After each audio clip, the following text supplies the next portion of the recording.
हाँ भाई, तो आज हम लोगों ने अपने पास नया चैप्टर रिवाइज करना है पार्टनरशिप का, जो लास्ट चैप्टर है, reconstitution and dissolution of the firm. ठीक है, तो इसको स्टार्ट करते हैं, आ जाओ। तो सबसे पहले देखते हैं हम रिकॉन्स्टिट्यूशन ऑफ अ फर्म, ये क्या होता है। ये हमने एक बार पिछली क्लास में भी डिस्कस किया था कि हम कब कह सकते हैं कि फर्म रिकॉन्स्टिट्यूट होती है। तो डिस्कस किया था कि अगर एक फर्म में पार्टनर एडमिट होता है, या एक पार्टनर रिटायर होता है, एक पार्टनर की डेथ होती है, प्रॉफिट शेयर रेशियो में चेंज होता है, कोई एक पार्टनर अपना हिस्सा किसी आउटसाइडर को बेच देता है, या फिर कोई पार्टनर इंसॉल्वेंट हो जाता है तो फर्म बंद कर रहे हैं, तो इन सिचुएशन में हम क्या कह सकते हैं, हमारी फर्म जो है वो रिकॉन्स्टिट्यूट होती है। तो उसी को उन्होंने यहाँ पे डिस्कस किया है कि कैसे रिकॉन्स्टिट्यूट हो सकती है। Introduction of a new partner, जब हम एक न्यू पार्टनर को एडमिट करते हैं तो क्या बोलते हैं, हमारी फर्म रिकॉन्स्टिट्यूट हुई है।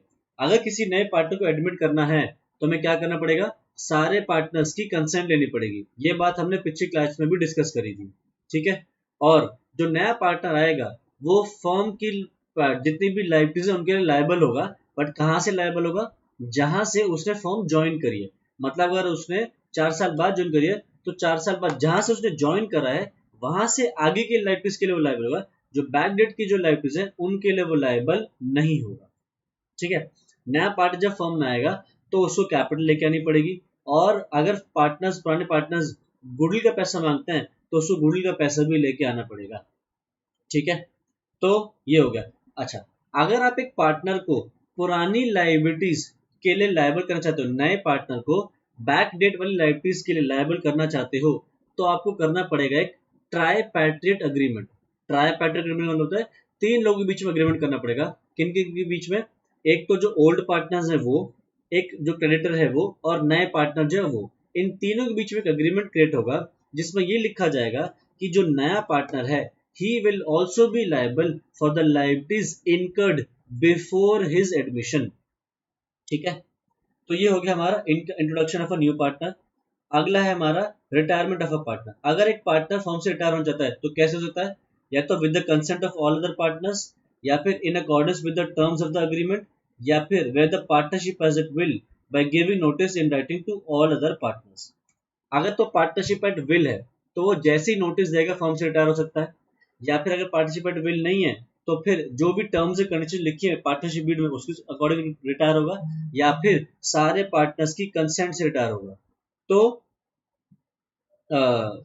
इन तरीके से हम क्या कह सकते हैं, एक पार्टनर रिटायर हो सकता है। अब जब पार्टनर रिटायर होगा तो ऐसा नहीं है कि उसकी लाइबिलिटीज के लिए वो, उसकी लाइबिलिटी खत्म हो जाएगी। जहां तक वो लायबल था, जब तक वो पार्टनर था, वहां तक की लाइबिलिटीज के लिए वो लायबल रहेगा। उसके बाद अगर कोई लाइबिलिटीज इनकर करी है तो उसके बाद की लाइबिलिटीज के लिए वो पार्टनर लायबल नहीं हो सकता। ठीक है, पर ध्यान रहे, जब एक पार्टनर फर्म से रिटायर होगा तो उसके रिटायरमेंट का पब्लिक नोटिस देना पड़ेगा। पब्लिक नोटिस कैसे देंगे, या तो 2 न्यूज़पेपर में दे दो, जो एक इंग्लिश न्यूज़पेपर है और एक वर्नाक्युलर न्यूज़पेपर यानी कि रीजनल न्यूज़पेपर में नोटिस दे दो कि ये पार्टनर फर्म से रिटायर हो चुका है एंड आगे से वो फर्म में पार्टनर नहीं रहेगा, आगे की लाइबिलिटीज के लिए वो लायबल नहीं रहेगा। अगर आपने पब्लिक नोटिस नहीं दिया और चुपचाप पार्टनर रिटायर हो गया तो जो उसके रिटायरमेंट की बाद की भी लाइबिलिटीज हैं वो उनके लिए भी लायबल होता रहेगा, जब तक कि वो पब्लिक नोटिस ना दे दे। क्योंकि देखो, पब्लिक को तो पता है कि भैया फर्म में पार्टनर है और वो काम कर रहा है। अब वो पीछे से रिटायर हो गया, पब्लिक को तो पता चलना नहीं है। पब्लिक तो यही मान के चल रही है कि भैया वो इंसान उस फर्म में पार्टनर है, तो उसको उसके उसके भरोसे वो काम कर रहे थे। इसलिए क्या बोला गया, जब भी आप फर्म से रिटायर हो पब्लिक नोटिस दे देना। पब्लिक नोटिस नहीं दिया तो उसके आपके रिटायरमेंट के बाद की भी जो भी लाइबिलिटीज बचे पार्टनर इनकर कर रहे होंगे, आपको उनके लिए भी लायबल किया जाएगा। ठीक है, तो ये हो गया हमारा रिटायरमेंट ऑफ अ पार्टनर। आगे देखते हैं expulsion of a partner. Expulsion का मतलब क्या है, जब हम पार्टनर को निकालते हैं। हमने पिछली क्लास में पढ़ा था कि पार्टनर के पास एक अधिकार है कि आप उसको निकाल नहीं सकते।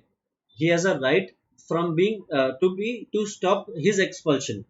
तो आप अब हम पढ़ रहे हैं कि अब एक पार्टनर को निकालना चाहो तो क्या निकाल सकते हैं, यस। अगर आप एक पार्टनर को फर्म से निकालना चाहो तो निकाल सकते हैं। कैसे, अगर आप उसको निकालते हो गुड फेथ में। गुड फेथ का मतलब क्या है, आप उसको एक वैलिड रीजन से, जेन्युइन रीजन से निकालते हो, निकालने की कोशिश कर रहे हो।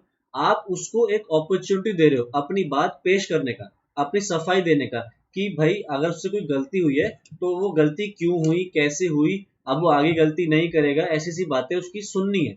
ऐसा नहीं है कि आपने सीधे सीधा डिसीजन दे दिया कि तूने ये गलती कर दी, तूने बहुत बड़ा गड़बड़ कर दी, अब हम तुझे निकाल रहे हैं। नहीं, आपको उसको निकालना है गुड फेथ में। निकालने से पहले आपको उसको नोटिस देना है और उसको अपनी बात पेश करने का मौका देना चाहिए। अब ऐसा ना हो कि गलत रीजन से निकाल रहे हो। जैसे क्लास में मैंने एग्जांपल लिया था कि मान लो 3 पार्टनर हैं और तीनों पार्टनर्स अपनी अपनी वाइफ्स के साथ लंच पे गए, ठीक है। और हुआ क्या, एक पार्टनर की वाइफ की क्वारल हो गई रिमेनिंग पार्टनर्स की वाइफ्स के साथ। और हुआ ये कि जो रिमेनिंग पार्टनर्स की वाइफ्स हैं उन्होंने अपने पतियों को ऐसा भड़काया कि भैया ये पार्टनर तुम्हारा बेकार है, गंदा है, काम नहीं करता है, इसकी बीवी देखो कैसी है, ये वो ऐसे बोल के इनको भड़का दिया। और ये दोनों पार्टनर्स अब इसको निकालना चाह रहे हैं। तो लॉ ये कहता है आप ऐसे किसी भी बेकार फुद्दू रीजन से किसी को नहीं निकाल सकते। You should exercise the power to expel only in good faith, ठीक है। Next, insolvency of a partner, ये हम डिस्कस कर चुके हैं। अभी बोला था अगर एक पार्टनर इंसॉल्वेंट हो जाता है, दिवालिया निकल जाता है, उसका भिखारी बन जाता है, तो इस सिचुएशन में उसकी जगह पे एक ऑफिशियल रिसीवर या जिसको कहते हैं हम लिक्विडेटर अपॉइंट होगा। वो लिक्विडेटर फॉर्म में आएगा और उसके हक के जितने भी असेट्स थे उन असेट्स को बेचेगा और पार्टनर की जो भी लाइबिलिटीज है उनको पे ऑफ करेगा, ठीक है। और उनके सारे असेट्स जो उस बंदे के हैं वो ट्रांसफर हो जाएंगे ऑफिशियल रिसीवर को। जैसे ही वो लाइबिलिटीज पे ऑफ कर देगा तो जो बचा हुआ पैसा था उस पार्टनर का वो उस इंसॉल्वेंट पार्टनर को वो वापस दे देगा।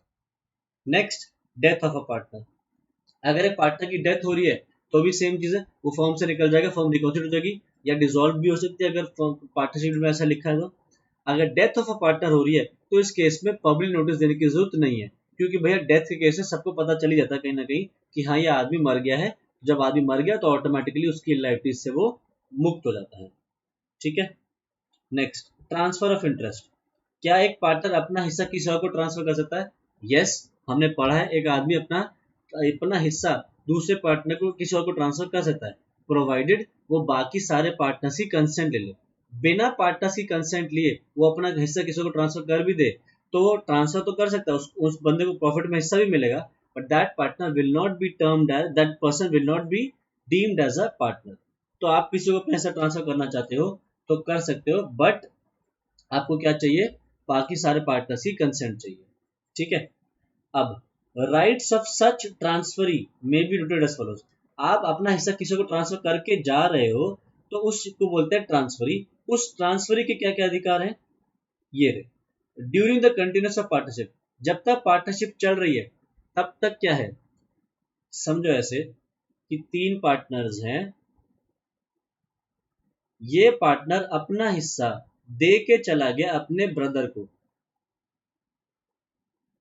ठीक है। और ये अब फॉर्म में पार्टनर नहीं है, ये दोनों पार्टनर्स हैं और ये ट्रांसफरी है। तो इस ब्रदर के क्या क्या अधिकार है, इस ब्रदर के अधिकार क्या है कि वो जो भी प्रॉफिट में हिस्सा बनता था इसका, अब इसके भाई का, वो इसको वो ले सकता है, ठीक है। तो देख लो, he is entitled to share the profits, he is bound to accept the profits as agreed to by the partners, that is he can not challenge the accounts. Profits में उसको हिस्सा मिलेगा बट वो ये नहीं कह सकता कि भैया आप मुझे बुक्स ऑफ अकाउंट्स दिखाओ, मेरे को बुक्स ऑफ अकाउंट्स चेक करने मैं फिर देखूंगा। आपके पास वो अधिकार नहीं मिलता उसको। देखो क्या, इसको क्या अधिकार नहीं है, कंडक्ट ऑफ द बिजनेस में इंटरफेयर नहीं कर सकता, बुक्स ऑफ अकाउंट्स नहीं मांग सकता, ना ही बुक्स ऑफ अकाउंट्स को वो इंस्पेक्ट कर सकता, ठीक है। उसको जितना हिस्सा मिल रहा है प्रॉफिट में उसको चुपचाप लेना पड़ेगा, ठीक है। ही can not challenge the accounts. अच्छा, अगर फर्म डिसॉल्व हो जाए तो क्या अधिकार है उसके पास, तो देखो, अगर फर्म डिसॉल्व हो रही है तो इस केस में उसको उसके हिस्से के असेट्स मिलेंगे जो उसके भाई के थे, एंड उसको उस सिचुएशन में बुक्स ऑफ अकाउंट्स या उसका जो अकाउंट है कि उसका हिस्सा कितना बनता है उसका एक प्रॉपर डिटेल स्टेटमेंट उसको मिलेगा, ठीक है। मतलब जो इसके भाई का हिस्सा था असेट्स में वो मिलेगा, and at the same time जो इसका वो था एक स्टेटमेंट ऑफ अकाउंट वो उसको बना के दिया जाएगा, ठीक है। Next, rights and liabilities of an outgoing partner, इसमें एक बार जरा पढ़ना। Right to carry competing business, पहले एक बार इसको शुरू करो जल्दी से।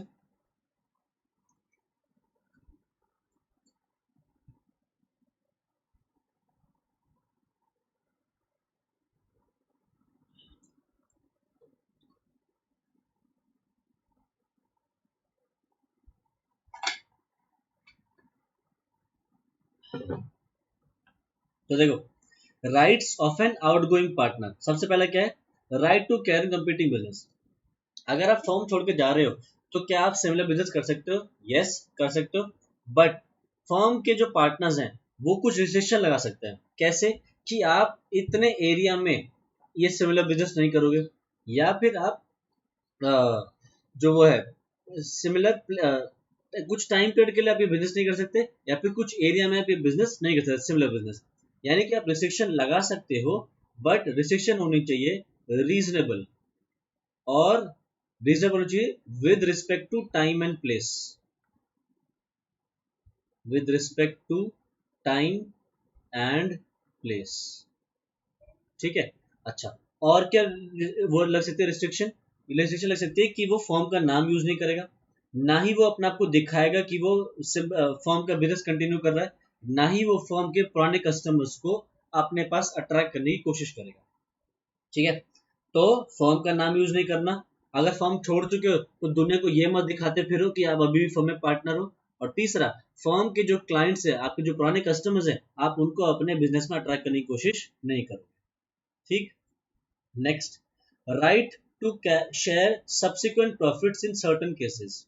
ये हमने एक बार डिस्कस किया हुआ है पार्टनरशिप का, जब हमने अकाउंट्स में रिवीजन करा था, कि अगर एक फर्म से पार्टनर रिटायर हो रहा है, अगर पार्टनर फर्म से रिटायर हो रहा है या उसकी डेथ हो रही है, तो उसके हिस्से का जितना भी पैसा बनता है, हिज शेयर ऑफ असेट्स, वो उसको तुरंत के तुरंत मिल जाने चाहिए, उसकी रिटायरमेंट पे या उसकी डेथ पे।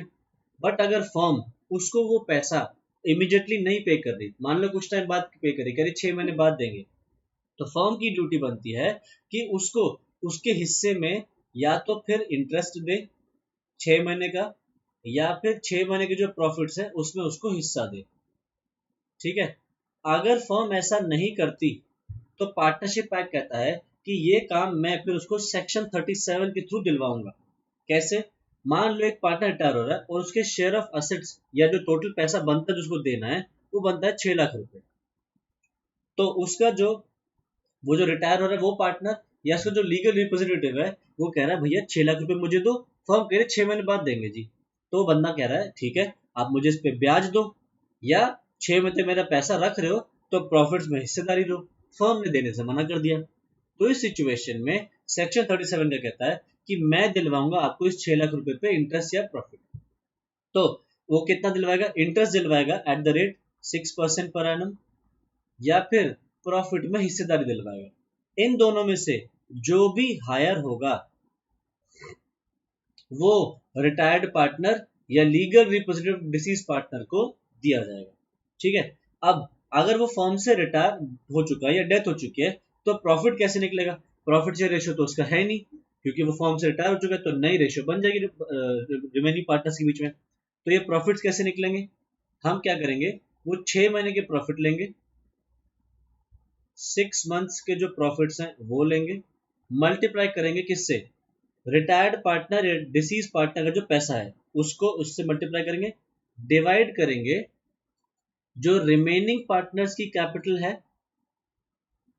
जो रिमेनिंग पार्टनर्स की कैपिटल है वो लेंगे, प्लस करेंगे इसमें जो रिटायर्ड पार्टनर है उसकी कैपिटल, प्लस करेंगे गुडविल ऑफ द फर्म।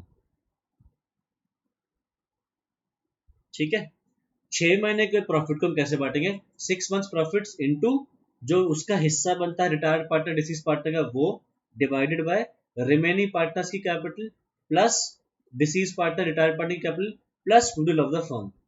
इसके हिसाब से हम उसका प्रॉफिट निकालेंगे और इंटरेस्ट निकालेंगे। जो भी इनमें से हायर होगा वो पार्टनर को दे दिया जाएगा। बट ध्यान रखना, सेक्शन 37 तभी आएगा इन फोर्स जब उसको फर्म ने खुद से इंटरेस्ट या प्रॉफिट देने की बात नहीं करी है। अगर फर्म कह रही है हम इंटरेस्ट देंगे या प्रॉफिट देंगे, तो फिर सेक्शन 37 अप्लाई नहीं होगा। ठीक है। Next, liabilities of an outgoing partner. अगर एक पार्टनर फर्म छोड़ के जा रहा है तो क्या करेंगे? Liability for acts done before leaving the firm. अगर फर्म छोड़ने से पहले आपने कोई लायबिलिटी इनकर करी है तो उन लायबिलिटीज के लिए पार्टनर लायबल रहेगा, he will continue to remain liable. ठीक है, ये तो हम अभी पढ़ के आ चुके हैं। जब फर्म से रिटायर हो जाओ या फर्म से डेथ हो जाए तब क्या करना पड़ता है? एक पब्लिक नोटिस देना पड़ता है, और पब्लिक नोटिस देने के बाद जो भी लायबिलिटीज इनकर करेगी फर्म उसके लिए आप लायबल नहीं रहोगे। ठीक है, तो ये तो हो गई liability for before living the firm for acts, और एक है liability for acts done after living the firm. Firm छोड़ने के बाद की लाइबिलिटीज के लिए आप लायबल नहीं हो अगर आपने क्या दे दिया है? Public notice. ठीक है, तो देखो पब्लिक नोटिस किसके केस में जरूरी नहीं है? अगर आप एक स्लीपिंग पार्टनर हो और फर्म से रिटायर हो रहे हो या डिसीज पार्टनर हो तो इन सिचुएशंस में पब्लिक नोटिस देने की जरूरत नहीं रहेगी। ठीक है। नेक्स्ट, डिसोल्यूशन ऑफ फर्म और डिसोल्यूशन ऑफ पार्टनरशिप में डिफरेंस देखते हैं। डिसोल्यूशन ऑफ फर्म का मतलब है पूरी तरह फर्म को बंद कर देना। आपने असेट्स एंड लायबिलिटीज को सेल ऑफ कर दिया, असेट्स को सेल ऑफ कर दिया, लायबिलिटीज को पे ऑफ कर दिया और बिजनेस को पूरी तरह से शट डाउन कर दिया। एक होता है डिसोल्यूशन ऑफ पार्टनरशिप। वो क्या है? पार्टनर्स के बीच में जो पार्टनरशिप का जो रिश्ता है आपने वो खत्म किया। फर्म चल रही है, बिजनेस अभी भी चल रहा है, पार्टनर्स के बीच में जो रिश्ता है पार्टनरशिप का वो खत्म हो गया। कैसे? नए पार्टनर को एडमिट कर दिया तो क्या हो गया? पुराने पार्टनर्स का जो रिश्ता था वो खत्म हो गया, एक और नया पार्टनर भी आ गया। या एक पार्टनर को रिटायर हो गया, डेथ हो गई, किसी को नौकरी से किसी को पार्टनरशिप से निकाल दिया, कोई इंसॉल्वेंट हो गया, तो इस सिचुएशन में क्या कहेंगे हम? पार्टनरशिप डिसॉल्व हुई है बट बिजनेस कंटिन्यू रहेगा, असेट्स एंड लायबिलिटीज बेच के खत्म नहीं करेंगे फर्म को। तो ये हो गया डिसोल्यूशन ऑफ पार्टनरशिप। ठीक है। अच्छा, अगर आपको फर्म डिसॉल्व करनी है तो कैसे कर सकते हो? पहली चीज तो बाय एग्रीमेंट। अगर पार्टनर्स ने खुद ही डिसाइड कर लिया कि हाँ भाई आपस में अग्रीमेंट कर लिया कि ठीक है अब बिजनेस बंद कर देते हैं तो आप फर्म डिसॉल्व कर सकते हो। या फिर कंपलसरी डिसोल्यूशन। कैसे? अगर सारे पार्टनर्स या फिर सारे पार्टनर सिवाय एक के इंसॉल्वेंट हो जाए, या तो अगर सारे पार्टनर इंसॉल्वेंट हो गए तो फर्म बंद कर दो, या फिर एक पार्टनर को छोड़ के बाकी सारे पार्टनर्स अगर इंसॉल्वेंट हो गए तो हम डिसॉल्व कर देंगे फर्म। क्यों? क्योंकि भैया एक अकेला पार्टनर थोड़ी, एक आदमी थोड़ी पार्टनरशिप में आ सकता है। पार्टनरशिप में होने के लिए मिनिमम रिक्वायरमेंट है 2 लोगों की। एक पार्टनर तो बच गया इंसॉल्वेंट होने से, बाकी सारे पार्टनर इंसॉल्वेंट हो गए तो क्या कहेंगे? एक अकेला आदमी पार्टनरशिप चला नहीं सकता तो क्या करना पड़ेगा? कंपलसरी फर्म डिसॉल्व करनी पड़ेगी। या फिर कोई ऐसा इवेंट हो गया जिससे फर्म का बिजनेस अनलॉफुल हो गया। फर्म जो काम कर रही है अगर काम ही आगे चल के लॉ के द्वारा ही अनलॉफुल कर दिया जाए तो इस सिचुएशन में क्या करना पड़ेगा? कंपलसरी फर्म को डिसॉल्व करना पड़ेगा। अच्छा, और कैसे फर्म डिसॉल्व हो सकती है? Decision on the happening of certain contingencies subject to contract between the partners, a firm dissolve if constitute for a fixed term by the expiry of that term. अगर आपने फर्म खोली है कि मैं इतने टर्म पीरियड के लिए चलाऊंगा, 5 साल के लिए फर्म चलेगी, तो 5 साल के बाद आपको फर्म डिसॉल्व करनी पड़ेगी अगर आप चाहो तो। या अगर आपने फर्म के लिए एक पर्पस चूज कर रखा है कि वन और मोर एडवेंचर या अंडरटेकिंग अंडरटेक करेगी, जैसी वो आपको एडवेंचर या अंडरटेकिंग कंप्लीट हो जाता है तो आप फर्म डिसॉल्व करनी पड़ेगी। किसी पार्टनर की डेथ पे या किसी पार्टनर को अगर इंसॉल्वेंट घोषित कर दिया गया है तो आपकी फर्म डिसॉल्व हो जाएगी। नेक्स्ट क्या है? Dissolution by notice. क्या है ये? अगर आपकी, जैसे देखो लिखा है, अगर आपकी पार्टनरशिप एट विल है तो अगर किसी पार्टनर ने भी नोटिस दे दिया बाकी सारे पार्टनर्स को कि फर्म को डिसॉल्व करना है, फर्म को बंद करना है, तो इन दिस केस आपको फर्म डिसॉल्व करनी पड़ेगी। कहां से? From the date mentioned in the notice as the date of dissolution of the firm. ठीक है। अच्छा, और कैसे डिसॉल्व होगी? Dissolution by court. अगर कोर्ट को लगता है कि हाँ भाई इस फर्म को बंद करना है तो कोर्ट ऑर्डर्स दे सकती है। अब कोर्ट ऑर्डर्स कब देगी? जैसे अगर एक पार्टनर इंसॉल्वेंट नहीं, इंसैनिटी हो गया, एक पार्टनर हो गया अनसाउंड माइंड का, मतलब उसको समझ नहीं आई, अब उसकी समझ धमझ खराब हो गई है कि क्या सही है क्या गलत है, तो उस केस में कोर्ट ऑर्डर कर सकती है। या परमानेंटली इनकेपेबल हो गया, एक आदमी अब ऑफिस आ ही नहीं सकता, परमानेंटली बेड रेस्ट पे हो गया, उठ ही नहीं सकता है बेड से, तो इस केस में फर्म डिसॉल्व हो सकती है, कोर्ट कर सकता है। Guilty conduct. अगर एक पार्टनर्स ने फर्म को फ्रॉडुलेंटली चलाया है और कंटिन्यूसली उन्होंने उसके अंदर फ्रॉड वगैरह करें तो इस सिचुएशन में कोर्ट कह सकती है फर्म बंद करो, ये फर्म गड़बड़ है, दुनिया का नुकसान कर रही है। Persistent breach of agreement. अगर एक पार्टनर रेगुलर बेसिस पे जो टर्म्स एंड कंडीशंस है पार्टनरशिप डीड को उनको अगर वायलेट करता है या अपनी ड्यूटीज को वायलेट करता है तो कोर्ट कह सकती है कि भैया ये पार्टनर्स सुधरने वाले नहीं है, ये पार्टनर्स टर्म्स एंड कंडीशंस को तोड़ रहे हैं, ये कंसिस्टेंटली अग्रीमेंट का ब्रीच कर रहे हैं, तो इस केस में फर्म डिसॉल्व हो जाएगी। ट्रांसफर ऑफ होल इंटरेस्ट, अगर एक पार्टनर ने अपना पूरा हिस्सा किसी को बाहर वाले को ट्रांसफर कर दिया एंड जो रिमेनिंग पार्टनर्स है वो इस बात पे एग्री नहीं करते हैं, तो फर्म डिसॉल्व हो सकती है। अगर कंपनी या फर्म कह लो, फर्म अगर कंटिन्यूसली लॉसेस में चल रही है तो बंद हो सकती है। या अगर कोर्ट के पास एक जस्ट एंड इक्विटेबल कॉज है, क्लॉज लिख दिया गलती से, कॉज है ये वाला, अगर कोर्ट के पास एक जस्ट मतलब जस्टिस एंड इक्विटेबल रीजन है, प्रॉपर रीजन है, तो भी कोर्ट ऑर्डर कर सकती है कि फर्म को आप डिसॉल्व कर दो। ठीक है, आगे कॉन्सिक्वेंसेस ऑफ डिसोल्यूशन जल्दी से देख लेते हैं। Rights and liabilities of partners on dissolution. तो सबसे पहला राइट क्या है? Right to have the business wound up. अब जब बिजनेस बंद हो रहा है तो पार्टनर का अधिकार है कि वो डिसोल्यूशन में पार्टिसिपेट कर सकता है, कि अगर असेट्स बेचे जा रहे हैं तो वो साथ में जा सकता है, देखने की कितने का बिक रहा है, क्या वैल्यू ठीक लग रही। लायबिलिटीज के लिए जब जाएगा, लायबिलिटीज की बात आएगी तो वो देख सकता है कि क्या लायबिलिटीज ठीक से पे हो रही नहीं हो रही है, कुछ कम ज्यादा करवाने तो कम ज्यादा करवाने की कोशिश करनी है। और लास्ट में डिसोल्यूशन पर जो प्रॉफिट है लॉस है वो ये चेक कर सकता है कि क्या प्रॉपर्ली डिस्ट्रीब्यूट हो रहा है पार्टनर्स में या नहीं। ठीक। दूसरा, continuing authority of the partners for the purpose of binding. देखो, जैसे ही फर्म का डिसोल्यूशन स्टार्ट होगा, पार्टनर्स का जो म्यूचुअल एजेंसी वाला कॉन्सेप्ट था वो खत्म हो जाएगा। मतलब अब पार्टनर्स अपने एक्ट से दूसरे पार्टनर्स को लायबल नहीं कर सकेंगे। बट दो सिचुएशन है जहां पे वो कर सकते हैं। कहां पे एक दूसरे को बाइंड कर सकते हैं? अगर कुछ काम ऐसा कर रहे हैं जो फर्म को वाइंड अप करने के लिए है, या फिर कोई ऐसी ट्रांजैक्शन कंप्लीट करने के लिए है जो डिसोल्यूशन से पहले स्टार्ट हो चुकी थी बट अभी तक कंप्लीट नहीं हुई है। इन दो सिचुएशंस में पार्टनर्स की जो म्यूचुअल एजेंसी है वो चलती रहेगी, बट इनके अलावा कोई भी और काम के लिए पार्टनर्स की म्यूचुअल एजेंसी का कॉन्सेप्ट खत्म हो जाएगा। पार्टनर अपने एक्ट से दूसरे पार्टनर्स को लायबल नहीं कर पाएगा। Next, right to share in the person profits earned after dissolution. अगर कोई पार्टनर चुपचाप से चोरी छुपे जाके फर्म के असेट्स बेच रहा है और पैसे कमा रहा है और पार्टनर्स को बता नहीं रहा कि भैया मैंने फर्म का असेट बेच के इतने पैसे कमा लिए, तो इन दिस केस अगर फर्म को बाद में पता चल जाता है तो पार्टनर्स क्या कह सकते हैं? उससे वो कहेंगे वो जो तूने पर्सन प्रॉफिट्स अर्न करे हैं वो हमें लाके वापस दे। Next, right to have the premium returned on premature dissolution. क्या मतलब है इसका? लेट सपोज दो पार्टनर हैं और उन्होंने तीसरे पार्टनर को एडमिट किया फर्म में, और जब इन्होंने इसको एडमिट किया था तो इन्होंने इस बंदे से गुडविल का पैसा लिया था।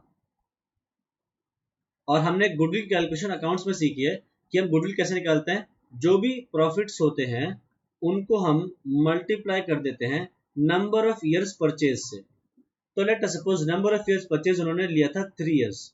उन्होंने कहा था कि भैया 50,000 के प्रॉफिट है एवरेज, हम इनको 3 साल तक कमाएंगे आगे के, तो 1.5 लाख रुपए को गुडविल का बनता है, उस गुडविल में उससे हिस्सा मांग लिया। और हुआ ये, हमने उससे कहा भैया देख तू अगले 3 साल के प्रॉफिट हमारी मेहनत खाएगा, हमें ला के दे दे। हुआ ये, फर्म 2 साल बाद ही बंद हो गई। तो ये बंदा क्या कहेगा? तुमने तो मेरे से धोखा किया, 2 साल में फर्म बंद कर दी, मुझसे बोल के बैठे थे कि 3 साल तक फर्म चलेगी तो 3 साल के फ्यूचर प्रॉफिट से हमें हिस्सेदारी दे। तो मेरा जो 1 साल का तुमने एक्स्ट्रा पैसा लिया है गुडविल का, तो वो क्या कह सकता है? वो फर्म से वापस मांग सकता है, जो रिमेनिंग पार्टनर्स है उनसे रिकवर कर सकता है। ठीक है। अच्छा, ये जो गुडविल है ये कब वापस नहीं करनी पड़ेगी? अगर पार्टनर की डेथ हो जाती है, या फिर अगर इसी बंदे के एक्ट से, इसी बंदे के किसी एक्ट से फर्म डिसॉल्व हो रही है,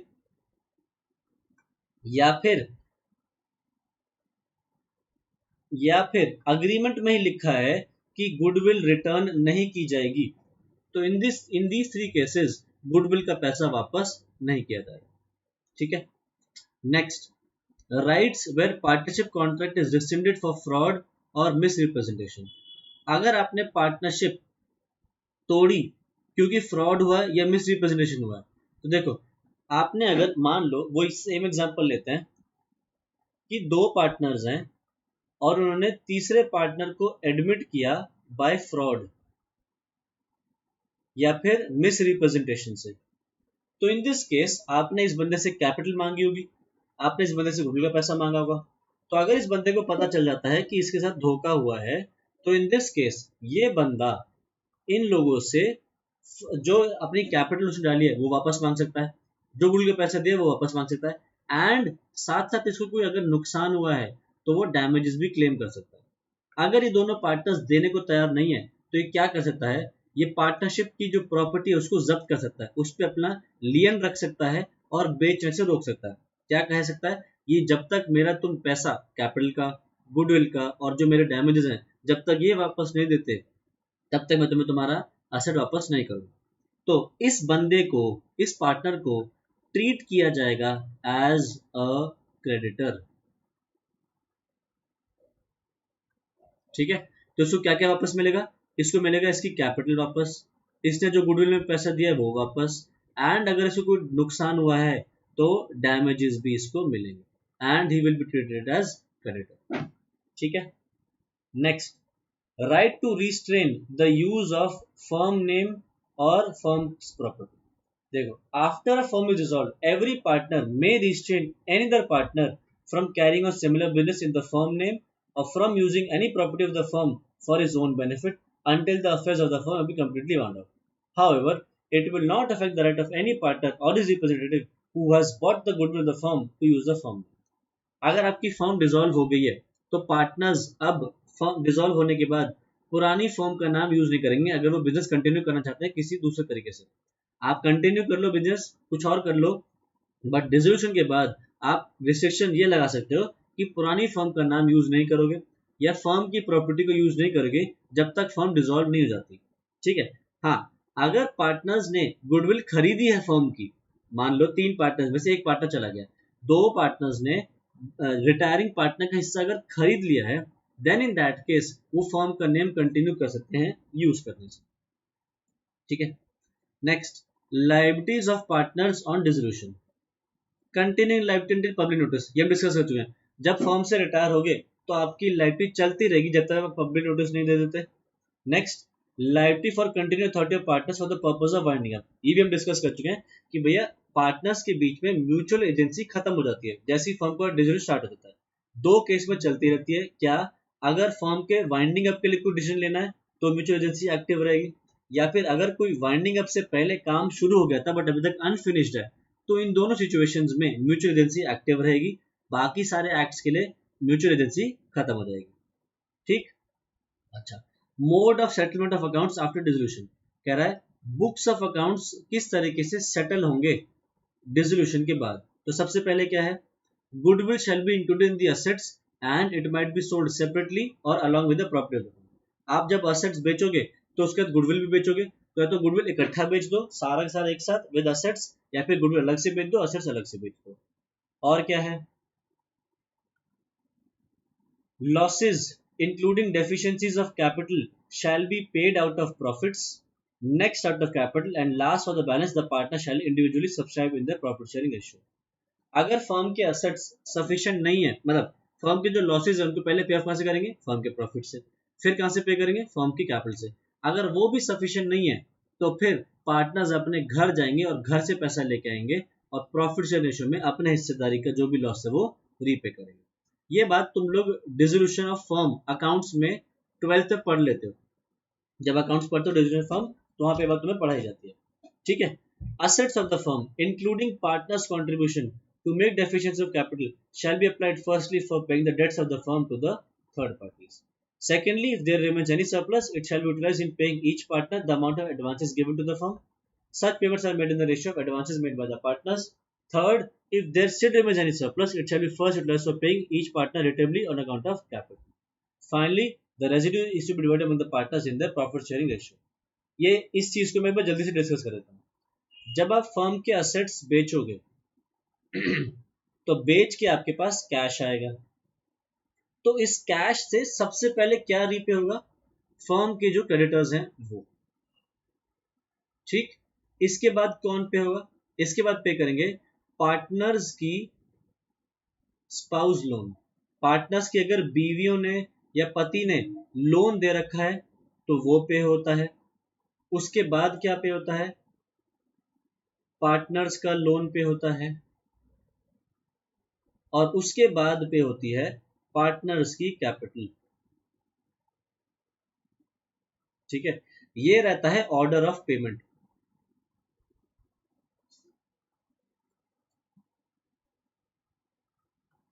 ठीक है, आगे, in case one of the partners is insolvent and nothing is recoverable from him, then the deficiency of such partner is borne by the solvent partners in the ratio of their capitals in accordance with Garner versus Murray। देखो, ये चीज तुम्हें intermediate में सिखाई जाएगी जब intermediate में तुम अकाउंट्स में डिसोल्यूशन ऑफ फर्म पढ़ोगे, बट अभी एक बार उन्होंने डिस्कशन यहाँ पे ब्रीफ में कर दिया है।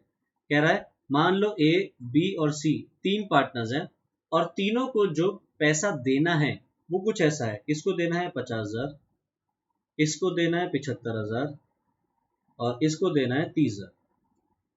ठीक है, और let us suppose B insolvent हो जाता है। बी क्या हो गया? इंसॉल्वेंट हो गया। और बी से हम जो रिकवर कर पाए वो मान लो सिर्फ 25,000 रुपए ही रिकवर कर पाए।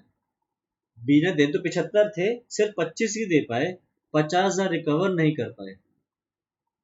तो अब बुक ये कह रही है कि इस 50,000 का क्या करें? ये 50,000 जो लॉस है अभी कौन बेयर करेगा? तो लॉ कहता है ये ए और सी बेयर करेंगे। ये किस रेशियो में बेयर करेंगे? ये 50,000 जो वो बेयर करेंगे ए और सी, वो बेयर करेंगे in the ratio of Capitals. ठीक है, जब तुम इंटरमीडिएट में आओगे तो इसके ऊपर प्रॉपर कैलकुलेशन सिखाई जाएगी कि किस तरीके से हमने कैपिटल्स निकालनी होती है, इसका भी एक तरीका होता है। ठीक है, अभी के लिए बस ये समझ लो कि रेशियो ऑफ कैपिटल में पे की जाएगी। अच्छा, payment of firm debts and separate debts, ये बहुत आसान सा है। हम फर्म के असेट से सबसे पहले पे करेंगे फर्म की लायबिलिटीज। अगर फर्म की लायबिलिटीज पूरी तरह पे ऑफ हो जाती हैं, फिर हम जो अगर बच जाते हैं असेट्स तो उनसे पार्टनर की पर्सनल लायबिलिटीज पे ऑफ कर देंगे। सिमिलरली अगर पार्टनर के पर्सनल असेट्स हैं तो सबसे पहले उसको यूज करेंगे पार्टनर की पर्सनल लायबिलिटीज पे ऑफ करने के लिए। वो पे ऑफ होने के बाद अगर पार्टनर्स के असेट्स बच जाते हैं तो उनसे पे ऑफ करेंगे फिर फर्म की लायबिलिटीज। ठीक है, ये नहीं कर सकते कि फर्म के असेट को सबसे पहले पार्टनर की पर्सनल लायबिलिटी पे करने के लिए यूज करें या पार्टनर की पर्सनल असेट्स को यूज करें पहले फर्म की लायबिलिटी पे करने के लिए। नहीं, फर्म के असेट से पहले पे होंगे फर्म की लायबिलिटी, फिर पे होगा पर्सनल लायबिलिटी, और पर्सनल असेट से पहले पे होगा पर्सनल लायबिलिटीज, बच जाते हैं तो पे होंगे फर्म की लायबिलिटीज। ठीक है, तो ये बात उन्होंने यहाँ पे पॉइंट नंबर ए और पॉइंट नंबर बी में डिस्कस कर दिया। ठीक है, आगे देखते हैं पब्लिक नोटिस हमें कब कब देना है। ये पहला पॉइंट हम पहले पिछले क्लास में पढ़ चुके हैं। अगर एक माइनर मेजॉरिटी एज अचीव कर लेता है, 18 साल या उससे ऊपर का हो जाता है, तो उसको 6 महीने के अंदर अंदर नोटिस देना होता है कि क्या वो फॉर्म में कंटिन्यू करना चाहता है एज अ पार्टनर। तो इस केस में पब्लिक नोटिस देना पड़ता है। Next, retirement of a partner, ये मैं भी डिस्कस कर चुके हैं। फॉर्म से रिटायर हो गए तो आपको पब्लिक नोटिस देना पड़ेगा। ठीक, एक्सपल्शन ऑफ अ पार्टनर, अगर आप किसी पार्टनर को निकाल रहे हो तब नोटिस देना पड़ेगा, और अगर आप फॉर्म डिसॉल्व कर रहे हो तब भी आपको नोटिस देना पड़ेगा। नोटिस कैसे दोगे? आप नोटिस दोगे ऑफिशियल गैजेट में और एक वर्नाक्युलर न्यूज़पेपर में दोगे। वर्नाक्युलर न्यूज़पेपर क्या है? जो इंडियन लैंग्वेज में न्यूज़पेपर होता है, रीजनल लैंग्वेज में न्यूज़पेपर होता है उसमें। और अगर आपकी फर्म रजिस्टर्ड है, मतलब आपने फर्म का रजिस्टर करवा रखा है, तो रजिस्ट्रार ऑफ फर्म्स को भी आप नोटिस दोगे। ठीक है, अच्छा, अगर आपने नोटिस नहीं दिया तो क्या होगा?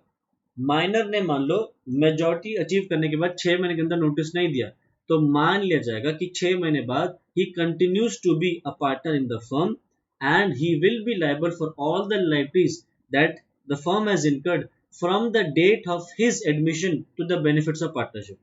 ठीक है, अगर 6 महीने में नोटिस नहीं देंगे तो हम बोल देंगे कि वो फर्म में पार्टनर है, और जिस दिन से वो एडमिट हुआ था to the benefits of partnership तब से फर्म की लायबिलिटीज के लिए वो लायबल हो जाएगा। रिटायरमेंट ऑफ अ पार्टनर, अगर आपने फर्म की रिटायरमेंट पे नोटिस नहीं दिया तो हम डिस्कस कर चुके हैं क्या होगा। जब तक पब्लिक नोटिस नहीं दोगे तो रिटायर होने के बाद भी जो भी लायबिलिटीज इनकर करेगी फर्म उसके लिए आप लायबल रहोगे। आपने किसी को नोटिस फर्म से निकाल दिया है तो उसमें भी सेम चीज है कि जब तक पब्लिक नोटिस नहीं दोगे तो बाद में की गई लायबिलिटीज के लिए भी वो एक्सपर्ड पार्टनर लायबल रहेगा। और फर्म अगर डिसॉल्व हो जाती है और आप नोटिस नहीं देते हो तो इन दिस केस नो, क्या लिख रहा है? The partner shall be liable to third persons for any act done by any of them which would have been an act of the firm if done before dissolution. Simply क्या कह रहा है? अगर आपकी फर्म डिसॉल्व हो गई है, आपने पब्लिक नोटिस नहीं दिया, तो पब्लिक को तो पता नहीं आपकी फर्म डिसॉल्व हो गई। अब होगा क्या, फर्म के जो पार्टनर हैं वो जाके बाहर कोई एक्ट कराएंगे, तो उसके लिए फर्म के फिर बाकी पार्टनर्स भी लायबल हो जाएंगे। क्यों? क्योंकि दुनिया को तो पता ही नहीं, दुनिया के लिए तो अभी भी सारे फर्म के जो पार्टनर्स हैं वो एक्टिव हैं। तो in this case mutual agency active रहेगी भले ही फर्म डिसॉल्व हो रही हो। ठीक है, इसलिए क्या बोला गया कि आपके लिए बेहतर है आप फर्म के डिसोल्यूशन पे पब्लिक नोटिस दे दो, नहीं तो एक पार्टनर ने कोई एक्ट किया डिसोल्यूशन के बाद भी तो उसके लिए बाकी सारे पार्टनर्स लायबल हो जाएंगे। ठीक है, बाकी ये हम डिस्कस कर ही चुके हैं कि जब तक वैसे तो म्यूचुअल एजेंसी खत्म हो जाती है डिसोल्यूशन पे, बट दो केसेस में एक्टिव रहती है। अगर फर्म को वाइंड अप करना है, उसके अंदर कोई डिसीजन मेकिंग लेनी है, तो फर्म एक्टिव रहेगी, म्यूचुअल एजेंसी एक्टिव रहेगी, या फिर कंप्लीट करनी उन ट्रांजैक्शन को जो स्टार्ट हो गई हैं बट अनफिनिश्ड है at the time of dissolution. तो ये चीज हमने पहले डिस्कस कर ली। ठीक है, तो यहां से हमारा रिकॉन्स्टिट्यूशन भी खत्म हो जाता है और हमारा पार्टनरशिप एक्ट भी पूरी तरह से रिवाइज हो जाता है। ठीक है, बताओ इस चैप्टर में कोई डाउट, कोई चीज पूछनी है तो बताओ।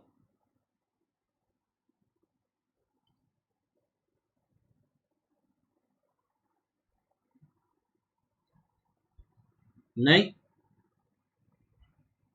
ठीक है, तो आज फिर इतना ही करेंगे। ठीक है, इसके आगे नेक्स्ट क्लास में कॉन्ट्रैक्ट एक्ट से रिविजन शुरू करते हैं। ठीक है, तो आज इतना ही करते हैं, नेक्स्ट क्लास में मिलते हैं फिर। Bye bye.